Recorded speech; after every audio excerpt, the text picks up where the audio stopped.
Welcome to the Slop Temple. We pray this video helps. In this video, I will show how to make beer can chicken. First, ensure your grill is ready for indirect heat, aiming for 350 to 375 degrees Fahrenheit. This method ensures even cooking and a juicy result. Next, gather a 3 to 4 pound whole chicken, one 12-ounce can of your preferred beer, and your favorite dry rub. A sturdy roasting pan will also be helpful for stability. Now, let's get the chicken ready. Start by removing any giblets or the neck from the chicken's cavity, then pat the entire bird thoroughly dry with paper towels. This helps the skin crisp up beautifully. Next, generously apply your favorite dry rub all over the chicken, making sure to get it under the skin too. Finally, open your 12-ounce beer can and pour out about 1/3 of the beer.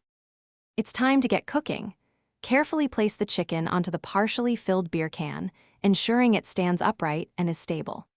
Now, transfer the chicken and can to the preheated grill, positioning it over the indirect heat zone. Close the lid and cook for approximately 1.5 to 2 hours, or until the thickest part of the thigh reaches an internal temperature of 165 degrees Fahrenheit. Once cooked, carefully remove the chicken from the grill and let it rest for 10 to 15 minutes. This crucial step allows the juices to redistribute, ensuring a moist and flavorful bird.